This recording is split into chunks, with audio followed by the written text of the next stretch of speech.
Rama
Srila Prabhupada ki, Tata Vaishnava ki, Sri Ramakunja Devi ki, Prantaraj Srimad Bhagavatam ki, Gaur Premananda, Voice the Example, Voice the Example, oh, Voice the Example, oh, the rest is Shri Guru, Shri Guru Hare Krishna.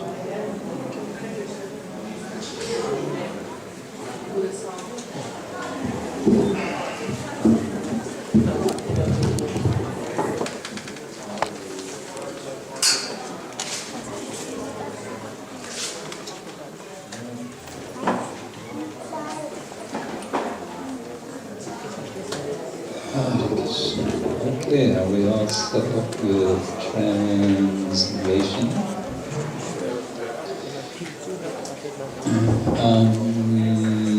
Those of you who are sitting in the back, you're welcome to stay where you are if you're fully happy there, or you're welcome to come more this way. In fact, everybody's welcome to come more this way if you like. Make a little more friendly atmosphere.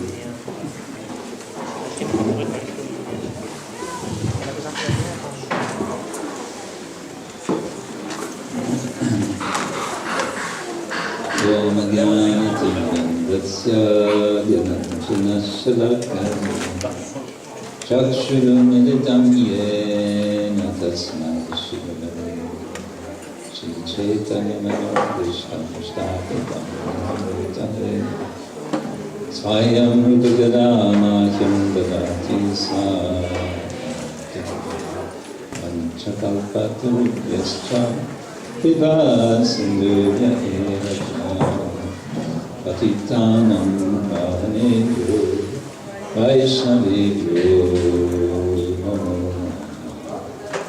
Hey Krishna Karuna Sindhu Dinabandhu Jagatpate Gopesha Gopikantarada Namosute Tatta Kanchana Gaurangi Radhe Vrindavaneshwari Shavam Sute Devi Prananami Hari.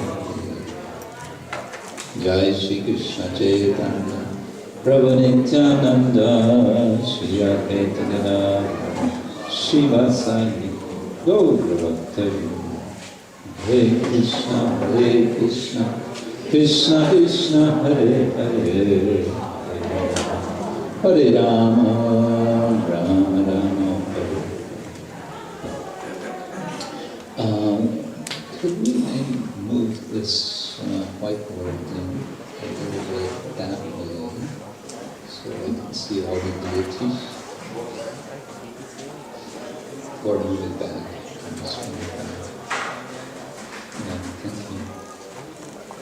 Okay, welcome back to our discussion of Krishna Lila post Kamsa Marana.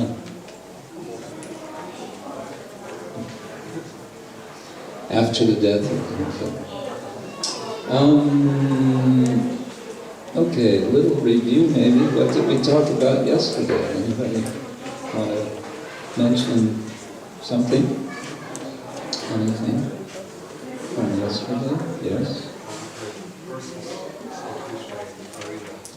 How different persons saw Krishna in the wrestling arena? Yes. Anything about that point that strikes you? Anything that you feel is special? Anyway, it's the way it should be.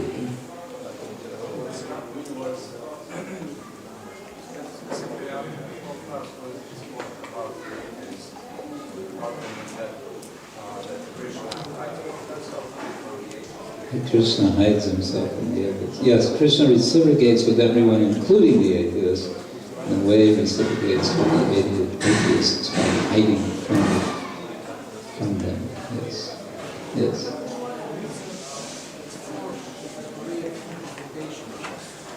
Aha, interpretation. Yes, we have 4 types. A little difficult to catch.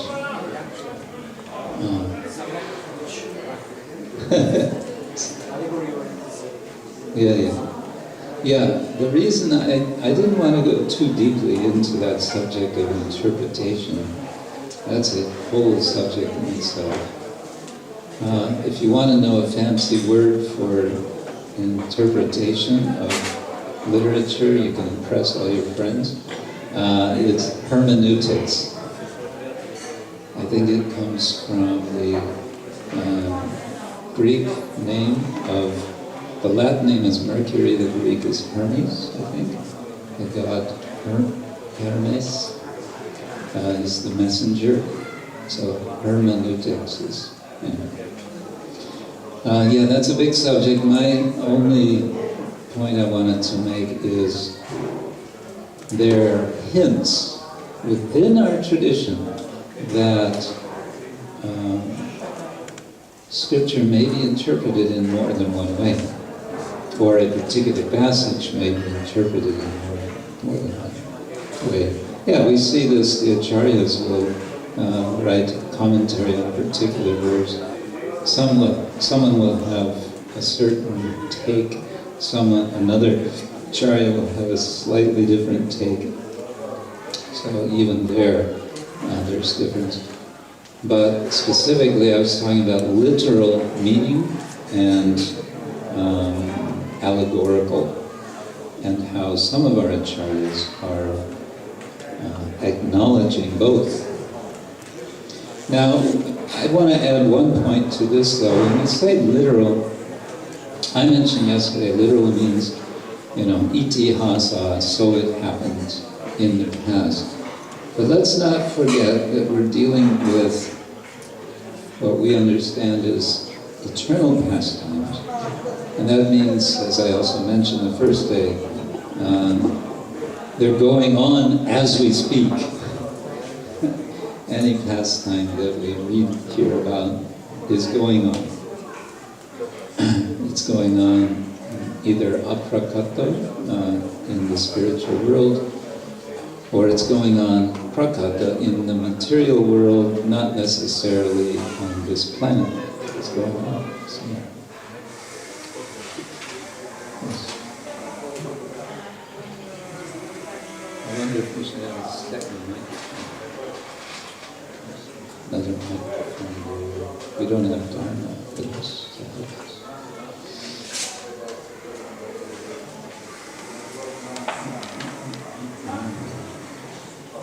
Otherwise, it's difficult for our translator to.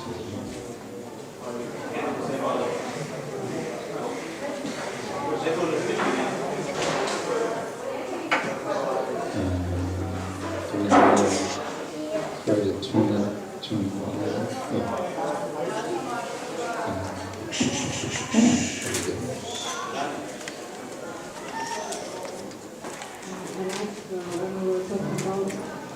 Levels, compare with the stories, like general stories, like with the monkeys. Yeah. At least I was afraid somebody'd ask me about this. To repeat, in case you didn't hear, Audari Chandrika's mentioning about this Annamaya, Pranamaya, and then we jump to Vijnanamaya, and then Anandamaya. The reason I skipped Manamaya was because it was not mentioned in the discussion which I was referring to. And here I should give credit where credit is due. The scholar who studied the particular temple that I mentioned, the Vaikuntha Perama temple in Kanchipuram. He talks about this, and unfortunately he doesn't speak of his sources in all detail for this subject. And I found this a little frustrating, although everything else is very well done. Manomoya, it may just be that it wasn't represented in this particular scheme, which is talking about a procedure of initiations, and specifically Pancharacharya initiation. And maybe I can say a word about that in relation to the Bhagavatam. We hear from Bhakti Siddhanta Thakur that there are two margas. There's the Bhagavata marga and there's the Pancharacharya marga, two paths. The Bhagavatam is actually representing both. And its references to the Pancharacharya marga are somewhat elliptical. They're not always direct, but occasionally it does refer to aspects of the Pancharacharya system. And I won't go into details about that, but one of the important elements or principles of Pancharacharya is, and this is very relevant for us, that one can become initiated into the practice of Krishna consciousness, whatever one's background. Even one may not be born into the Varna system. And this is historically interesting because it meant that persons who were not in the Varna system, not only were they not Kshatriyas, but not in the Varna system, could, through initiation by an acharya, a Pancharacharya acharya, become qualified to become a king. You want an announcement? Yes. Shanti, Shanti, Shanti. Hare Krishna. Thank you. They already know. Yeah. So one can become a king being initiated through the Pancharacharya system. The acharya empowers one to become a king and rule a kingdom. And that's apparently what happened in the case of this particular king, forget his name, long name, in the 8th century of the Common Era. Apparently he was imported, not only, he wasn't even from India, he was imported from Southeast Asia. They say it's not definite, but that's it. So anyway, the scholar who studied all this, Dennis Hudson, I met him. I was happy to meet him some years ago before he died, sadly. He actually died before he finished his book, and I thought the book was not going to happen. I knew that he was working on this book. And then one day, I saw the book in print. And I was astonished. It's called The Body of God. Then it has a subtitle, Oxford University Press. Some of his friends, knowing that he was terminally ill, he engaged them, please, can you finish this book for me? And it's a fascinating item, maybe for most of the world, what is all of this? But I find it fascinating. And this is the sort of thing he talks about much. He's talking about many other of these friezes, these bas relief sculptures, in terms of this sort of allegorical reading of the Bhagavatam. So I just find that it adds another dimension. Prabhupada said that you could easily read, study, discuss the Bhagavatam one verse at a time, spending 1 month on each verse. And then he said, well, he didn't use this expression, but he said, do the math. How long is that going to take you to read the Bhagavatam? And he said, discuss the Bhagavatam from all angles of vision. And he also said, discuss the Bhagavatam threadbare. Threadbare means, it's an expression of English, when you have cloth that's very, very, very worn, so it's just a few threads left, and it's all falling apart. It's a way of saying thoroughly. So study it threadbare. So therefore, I mentioned it. Yeah. Anything else from yesterday? What about this talk about heroes? I gave a little account, according to another scholar, Joseph Campbell, about what he calls the monomyth. And you may have thought, yeah, that's kind of strange. Yes, it's kind of strange. But I want to make a point with it. And the point is basically this. We understand that Krishna shows two sides of himself in his Lila. In Vrindavan, as a child. Thank you, I hope the feeling of it strong. In Vrindavan, what aspect of himself is he displaying most prominently?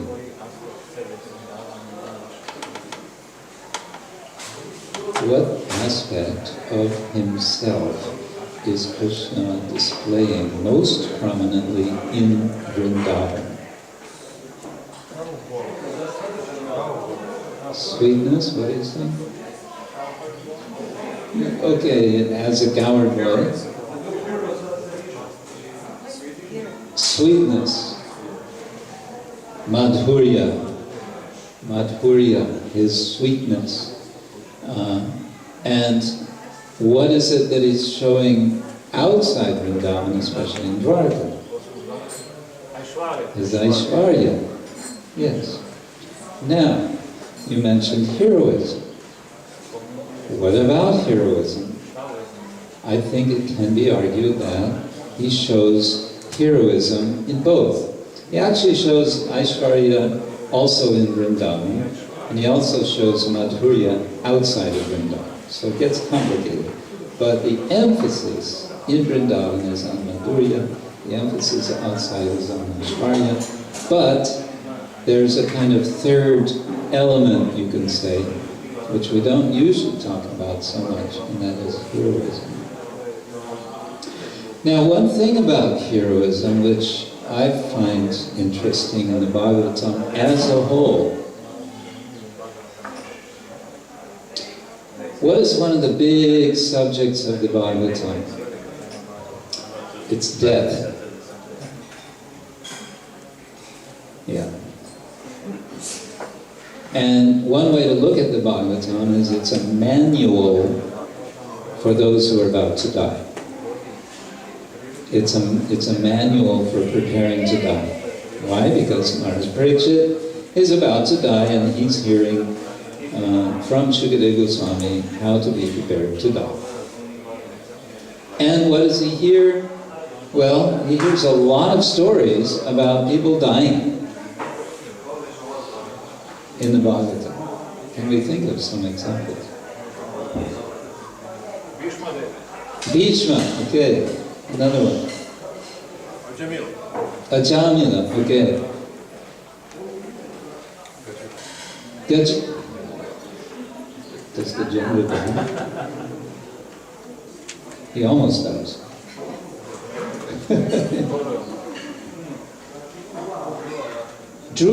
Okay, Dhruva, yes. Bharat Maharaj. What do all of these stories of death have in common, with the exception, well, Okay, there's a few exceptions here. There's Bharata's death, and there's Ajamila's death. Let's put those on the side. What about Bhishma's death? What kind of death is it? Heroic. It's a heroic death. There are basically two ways to have a heroic death in Vedic culture. One is to die on the battlefield. Actually, Bhishma is a little bit of an exception. He dies on the battlefield, but it takes him a long time. He kind of dies in bed also, but the bed is made of arrows.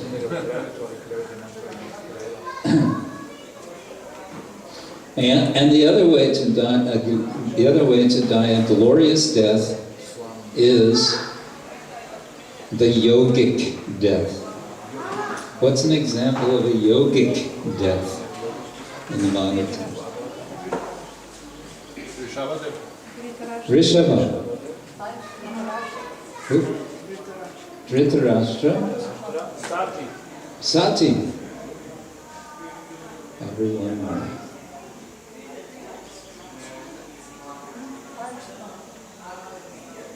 I still can't hear. Parikshit. Okay, yes, Parikshit. Thank you. Yeah, these are also glorious deaths. They're not on the battlefield. They're we can say yogic deaths. In the case of Sati, she sits down. Of course, in her case, she's doing it out of a sense of helpless rage, I would say. The only way to preserve the good name of her husband and herself is for her to immolate herself. And she does so, of course, by this amazing yogic immolation. And then we have the case of Ajamila, whose the beginning of his death is it's not heroic, right? What would you characterize it as? What sort of a death is the beginning of Ajamila's? Well, then he doesn't die. Huh? Special mercy. Before the special mercy is happening, what is it? Inauspicious. Pathetic. Yeah, I would use the word pathetic. It's really pathetic. His life has become pathetic, and his death becomes pathetic. Except for, of course, we know there is this wonderful, except in the Lord's mercy, because he happens to be chanting Narayana, and so on and so forth. Bharata Maharaj is an interesting case. He's a yogi. He's preparing for a glorious death, but his death becomes not so glorious. Because he takes birth as an animal, as a deer, because of his distraction. I have a little theory about that, but it's just my speculation. You want to hear my speculation? Everyone loves speculation. I wrote a paper in which I discussed this about human-animal relations. My theory is that it's not just that Bharat Maharaj made a mistake and it was just a failure and therefore he became an animal. But rather, it was a lesson which he needed to learn, which was actually a glorious lesson, and that was, how does it feel to be an animal? So it was part of his lesson of being a yogi, that a real yogi is so full of compassion. He was very compassionate to the deer in his previous life, and so he was caring, but he was also sentimental. He became a deer, and then he could experience what it is to be in an animal's body. And that was completing his schooling of yogic consciousness. so that he could be aware of all different levels and varieties of consciousness. Yeah. It's my speculation. It's not mentioned by any of the acharyas, so erase that from the recording. So my point is, the idea of the hero, I think, is interesting. And aside from heroic deaths or pathetic deaths, there are the various activities of the hero, which this particular thinker, Joseph Campbell, saw patterns of. And I just want to point out that some elements of this may also be present in the pastimes of Krishna. Now, to complicate matters a little bit, Krishna's pastimes, of course, they're described in 10th Canto Bhagavatam. Also, they're described in two other, what we can call classical works. One is the Vishnu Purana, and the other is the Harivamsa. The Harivamsa is sometimes called an appendix to the Mahabharata. Vishnu Purana is one of the Puranas. And then later, Vishnu Purana and other Puranas will describe also some pastimes. But the sort of overview, summaries, or descriptions of Krishna's life you find in these three works. Well, it turns out that there's a significant difference between the Harivamsa account on the one side and the Vishnu Purana and Bhagavata Purana, or Bhagavatam on the other. In the Harivamsa account, Krishna is a hero, much more than he is the Supreme Personality of Godhead. Sometimes some references there may come in that, oh, and by the way, he is God. Much more, actually, now it's time for some more comfort. Much more in Vishnu Purana and much more in the Bhagavata Purana, Srimad Bhagavatam. Krishna is the Supreme Personality of Godhead. We get reminded again and again that he is the Lord. And the residents of Vrindavan, most of the time they forget, but now and again they are also reminded. And one time they're reminded is when Krishna rescues Nanda Maharaj from the Yamuna, and he comes into the darshan of Varuna. And Varuna shows so much respect for this little kid. Nanda Maharaj is there, and he sees how Varuna is offering so much respect, and he's amazed, he's surprised. And he understands at this point that actually, this is we're dealing with this is Supreme Personality of Godhead. And when he comes back, Nanda Maharaj comes to the village with all his friends and his relatives and starts telling everybody, do you know who we have amongst us? We have God. It's God. Supreme Lord. Krishna is God. He's Supreme Personality of God. And for some time, everybody in Vrindavan were, it was the talk of the town for some time. Actually, he's God. But then, after a while, it wasn't news anymore. In villages, Gramya Katha means we want the latest, up-to-the-minute Prajalpa. In this case, of course, the Prajalpa is transcendental Prajalpa, that's all about Krishna. But after a while, it was like, yeah, we know he's God, so what?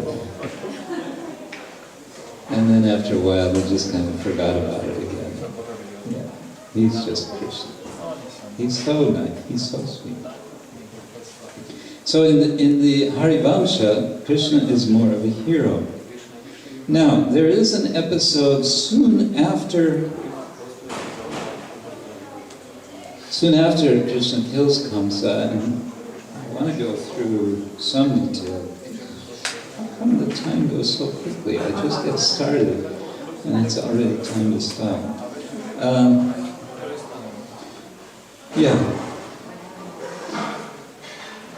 After Krishna kills Kamsa, he and Balaram go to school.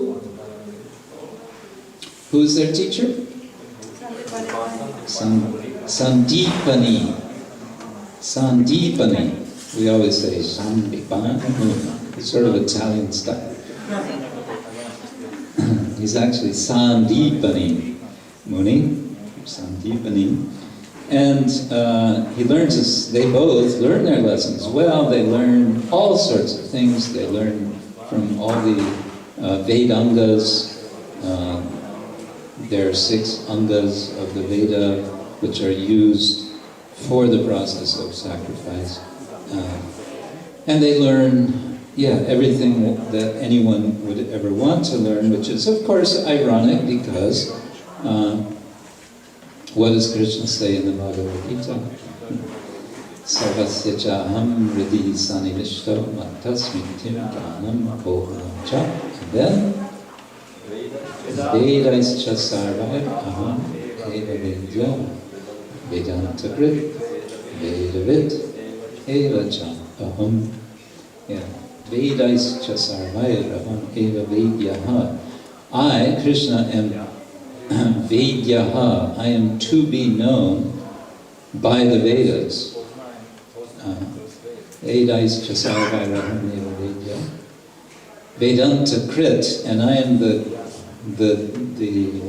maker, literally, of Vedanta, which is one way of identifying himself as Vyasa, as the composer of Vedanta Sutra. So anyway, there's that irony, but that's a side point. So he learns everything from I mean Krishna and Balram together. Another thing that they learned is the 64 arts of a cultured person. And we won't have time, but it's a wonderful thing to read through just as a little meditation on the interesting things that Krishna learns. All sorts of arts and crafts and games and various talents he learns. And these 64 arts, incidentally, are also mentioned in, and this will wake up those of you who are sleeping. No, maybe not. They're in the Kama Sutra. Kama Sutra? Yeah, Kama Sutra. Don't ask me anything more about that, because I haven't read the Kama Sutra, because that's not for people in my ashram. But I happen to know that it's in the Kama Sutra. Okay, after all of that, Krishna and Balram go to Sandeepani Muni and they ask him, what can we give you for dakshina? And in the Bhagavatam it describes that Sandeepani Muni consults with his wife. What shall we ask for? And they decide, let's ask, because we know he's actually the Supreme Lord, so we know he's very powerful. So he could do something amazing, don't you think? Yeah. So let's ask him to bring our son back. Their son had disappeared. He had been playing on the beach at Pancharacharya, and along comes this demon, Pancharacharya, which means 5 persons. So maybe it was 5 people. Anyway. And grabs him, takes him in the ocean, and that's the last anyone sees of him. So Krishna and Balram said, sure, let's go. This sounds like fun. Let's get back. So they went there and went to the ocean. They went in the ocean. They went to Varna again and said, So, where is he? No, first, and this is important for the hero dimension. They meet Panchajana, and Krishna fights with Panchajana and kills him. And what does he take? He takes a trophy. Remember, this was one of the features of the aggregate hero, is that he, and it's usually he, not she, will then take a prize. So in this case, the prize is the conch, Panchajanya, not Panchajana, but Panchajanya. And so this Panchajanya becomes one of the 4, sometimes we say weapons, but one of the 4 objects that Krishna holds in his 4 hands. And of course he blows the conch. So he blows, and he takes this conch and he does blow it at that time. But here the point I want to make is that he proceeds on to meet Yama. And according to the Harivamsha, he has first of all some kind of confrontation with Yama, and only then does Yama yield the son of Sandeepani Muni, whose name is never given. We never get the name of the child.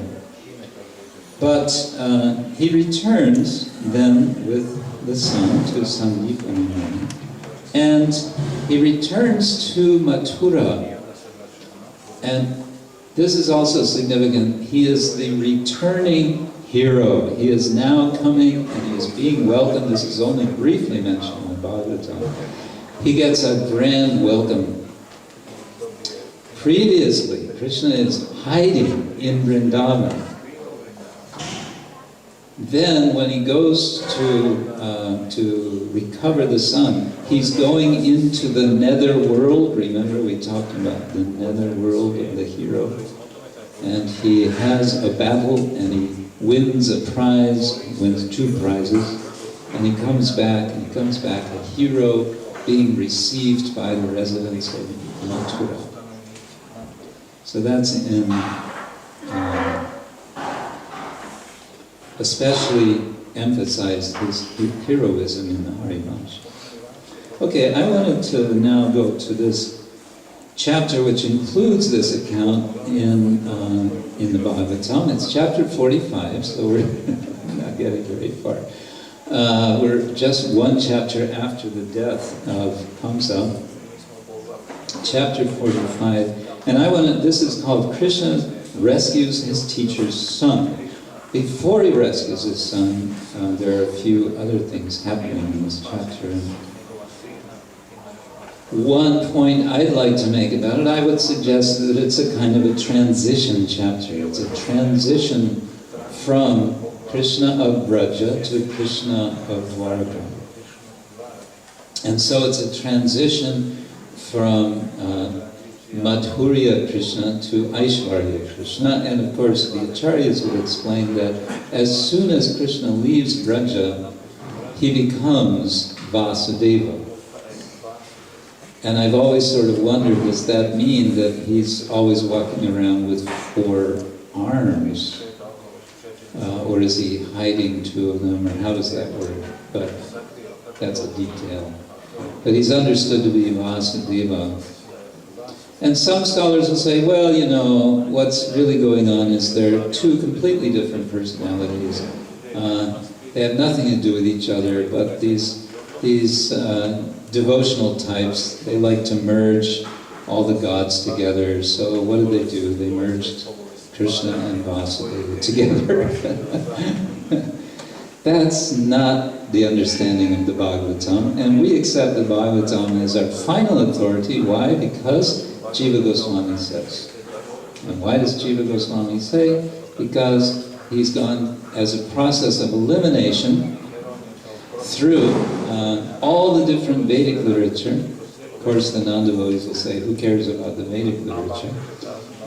But he goes through all the Vedic literature, and by a process of elimination, not just elimination, but he shows that the Bhagavatam is Amala Purana. It's the perfect Purana, and in fact equal to Shruti, not just Smriti.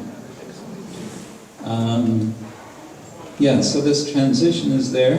And then there's an interesting discussion which is about filial piety. And to get to that portion.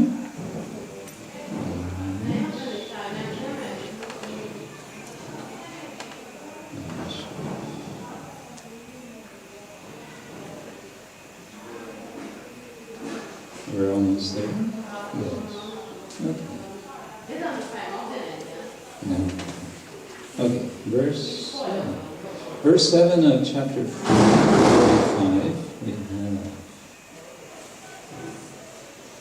Mataram pitaram vridham bharyam sadving sutam shishum gurum vipram prapannancha kalpot vibrat Shvasanmrita.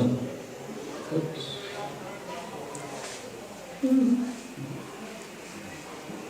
A man who, okay, this is Krishna speaking. A man who, though able to do so, fails to support his elderly parents, chaste wife, young child, or spiritual master, or who neglects a brahmana, or anyone who comes to him for shelter, is considered dead, though breathing. This is a kind of statement that one could find in Dharma Shastra. If one were so inclined, we could probably search, Manos Samhitam and other Dharma Shastras and find something similar. It's a very dharmic idea, and here Krishna is, remember, he's just come out of Vrindavan, and now he's going to become very dharmic. Well, yes and no. Because when he's on the battlefield of Kurukshetra, as we discussed yesterday, he has the warriors break all the rules, but for good reason. But here he's talking about what? In English, there's a term filial piety. Filial piety is a big subject in China. To be good is to be good to your parents. To obey your parents and to serve them and so on. So here we have Krishna. He's talking about, what's the context here? He's meeting his parents, Devaki and Vasudeva, and he's apologizing to them. He's saying, I'm very sorry, I've been neglecting you. I've been neglecting you. Why? Because he was in Vrindavan, he was in hiding. It was, of course, Vasudeva who took him there, because it was seen there was danger. Oh, that was the other point I wanted to make about Hero. If you remember the account of Campbell, he says the sort of typical story starts out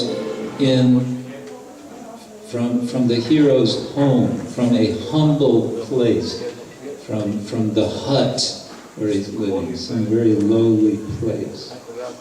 So Krishna is living in a very humble place. Braja is very humble. It's not, kings and Brahmins. It's Vaishyas, and they're just taking care of cows. We heard how glorious it is to take care of cows in Veer Krishna Maharaj's presentation. It's actually the most glorious. And of course, it's what Krishna does, and it's what he does. He pointed out, what does he do? Two things he does in Vrindavan. He takes care of his cows, and he has his exchange with his devotees, especially the gopis. So that's anyway part of the pattern of the hero coming from a humble background and then doing something glorious. So Krishna's coming out of Vraja, goes to Mathura, and so on. And then there's that glorious reception. Hare Krishna, it's already 1:30. Should we end now, or shall we continue a little bit further in this chapter? Or should we see if there's any questions? I didn't say very much to have questions. You have a question? You always have a question.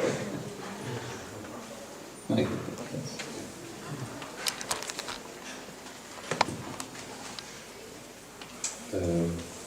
About this,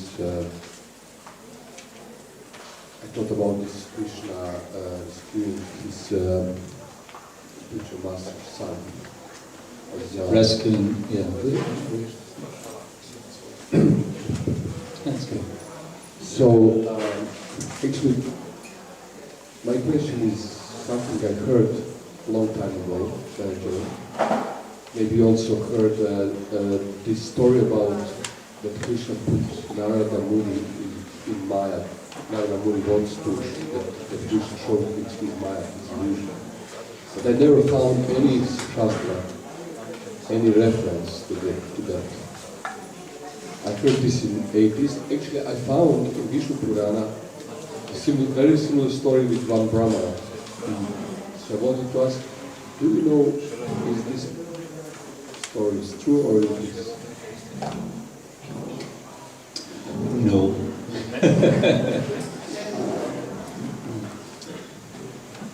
The different Puranas have, each Purana will have a different version of so many stories. One scholar, a lady, studied the 18 Mahapurana versions of the story of the appearance of Lord Nrsingadev. And they're all very different. And in most of them, Prahlad's not especially a devotee.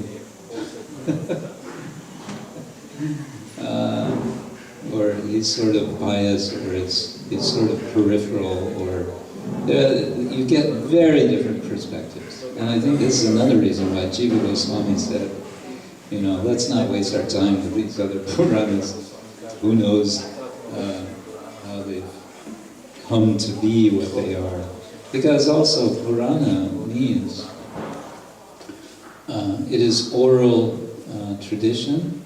That's the structure of the Puranas, and it's being passed down, and it's being sort of spread around by word of mouth, and so it's the very structure of the Puranas. In general, we can say, with the exception of the Bhagavatam, that you may not know. You can't say just how authoritative it is. The Skanda Purana, there's a kind of a running joke in India, is if you quote a verse, you're giving a lecture and you quote a verse but you don't tell where it's from, and if someone challenges you, where is that verse from, you just say, Skanda Purana.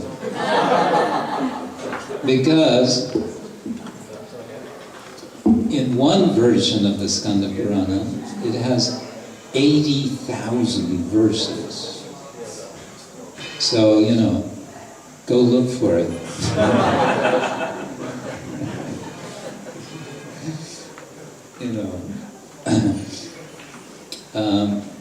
But this is another reason that the Bhagavatam is so authoritative. Its content has been kept controlled by the commentarial tradition. The fact that something has been commented by an acharya who takes something as authoritative means that the next acharya will say, well, he's referring to that, so I accept, and so on. Though, there are controversies there. The Vallabha Sampradaya do not accept Brahma Vimohan Lila. Madhva Sampradaya do not accept Brahma Vimohan Lila. They say that's interpolation because Lord Brahma is the founder of our Sampradaya. Why would he do something so foolish as to steal away Krishna's cows and calves? The calves and cowherds. Anyway, that's another thing. So the answer to your question is, do I know? No. But it might be there somewhere in some Purana, and what to make of it, I don't know. Okay. Official beginning of lunch is 1:30 or 2? 2. Okay, so we do have a bit of time. All right, then, should we go on a little over? You're tired, you want a break. You've been sitting all morning.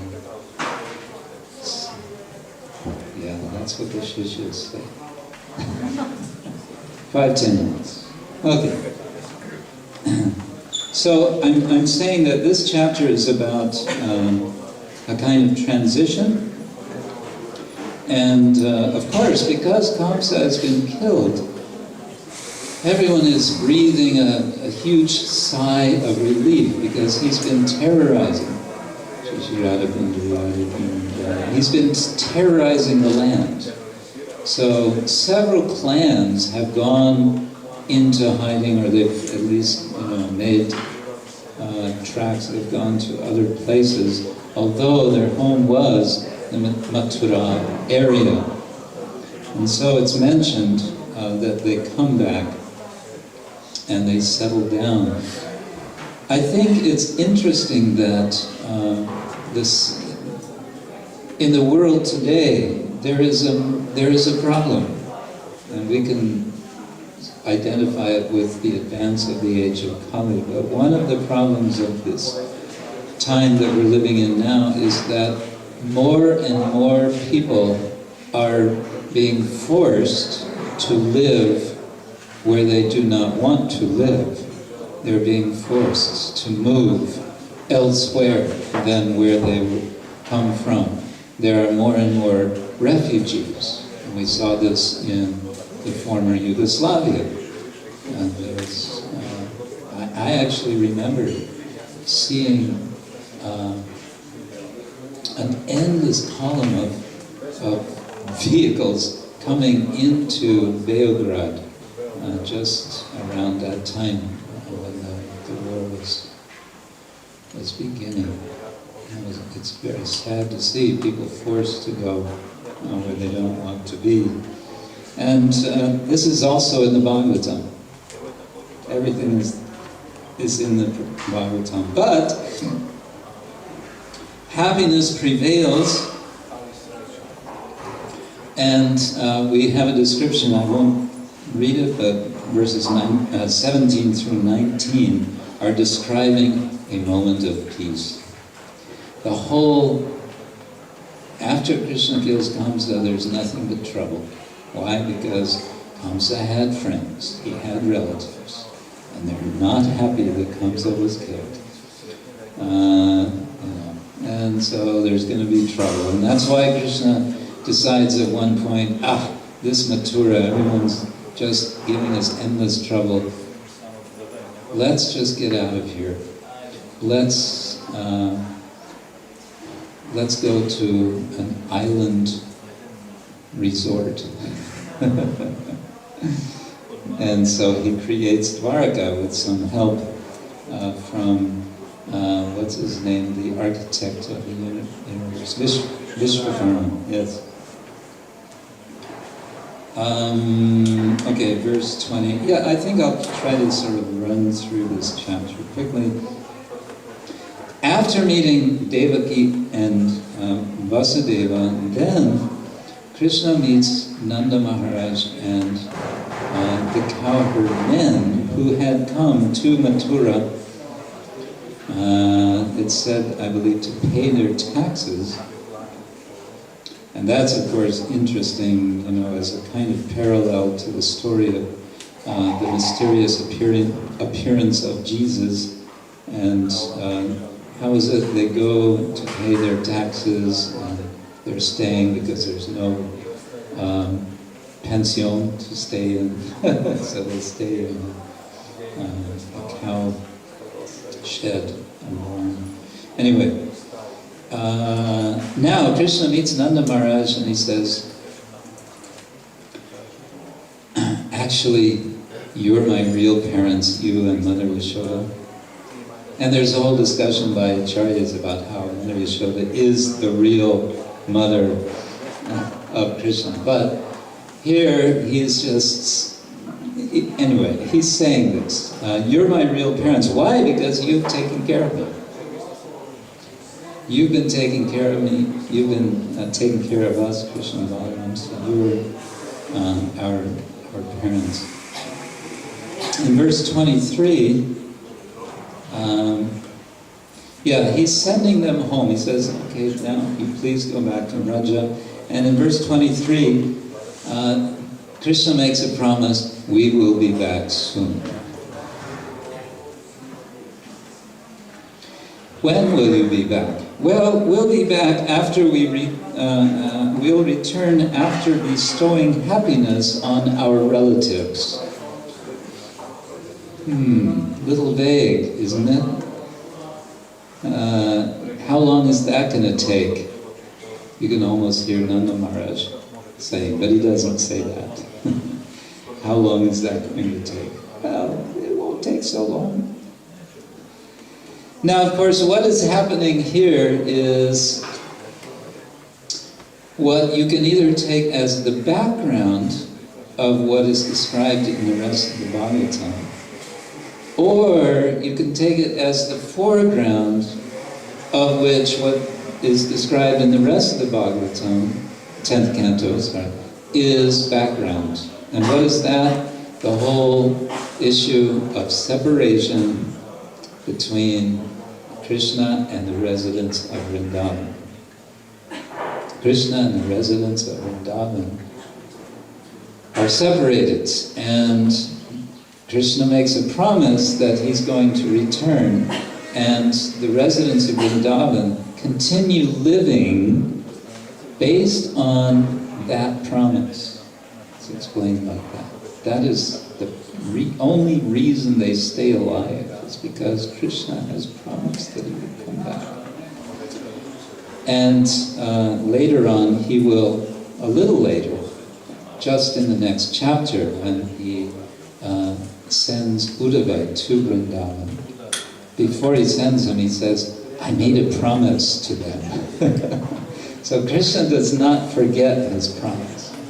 And according to the acharyas, because he made a promise, he actually does return. It's just not explicit. It's there. It's kind of implied in the Bhagavatam later, but this is elaborated by other acharyas. And we have a wonderful book by Shivaram Swami called Krishna Samgati, in which he takes all of the sources from the acharyas, from Rupa Goswami, Jiva Goswami, Sanatana Goswami, especially these three, and he references his sources, by the way, and he puts together, out of their somewhat disjointed references, he puts them all together into a story to explain how it is that indeed Krishna comes back. It's very nice, and maybe we'll discuss some of that tomorrow,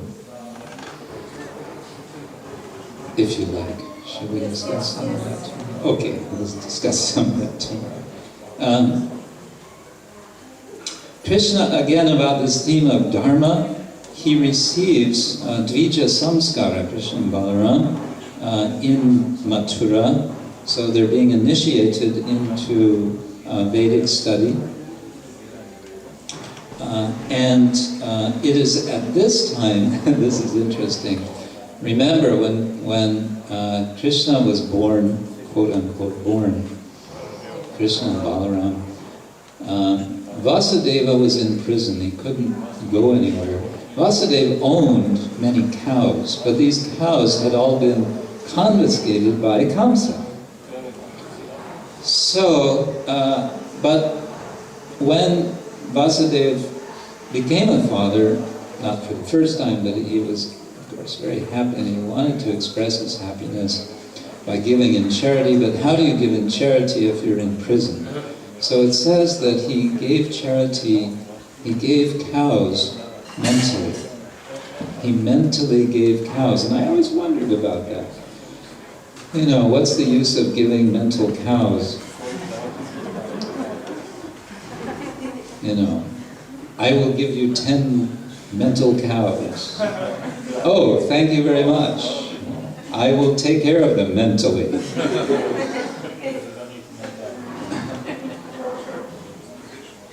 Huh?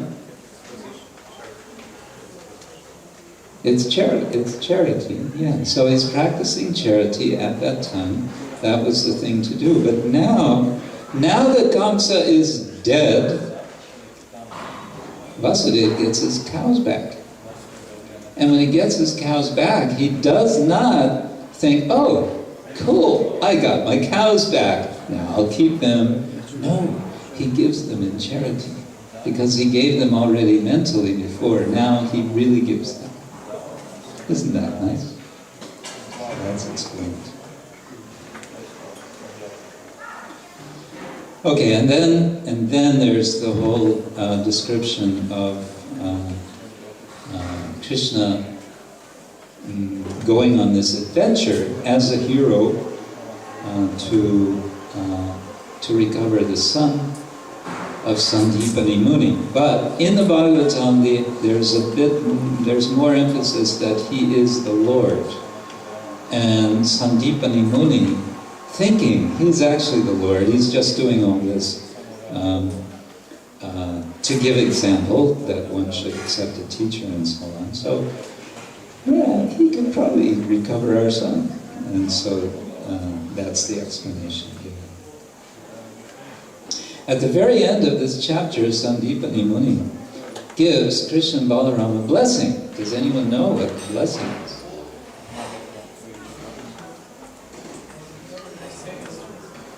Yes?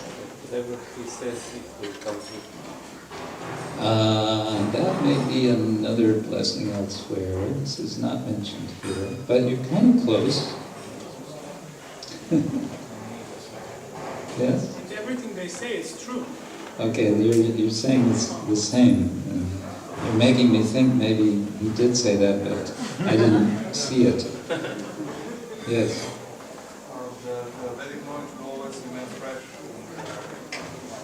Very good. That the Vedic knowledge, literally the mantras of the Vedic hymns, will always remain fresh in your minds, in this life and in the next. Not only that, but he gave them the benediction, may your fame sanctify the world. Now, fame is something which heroes are seeking more than anything else. Fame and reputation. The Iliad of Homer is all about warriors who are out to achieve fame and glory. And so here, Krishna, the hero Krishna, is getting a benediction that your fame will sanctify the entire world. So that's a nice benediction because it's outward directed. It's not just may you be famous all over the world, but rather may your fame sanctify the world. So that's very nice. Hare Krishna.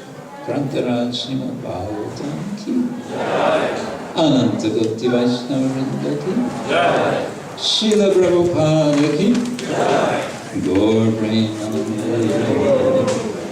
Tomorrow we're going to follow Uddhava to Vrindavan.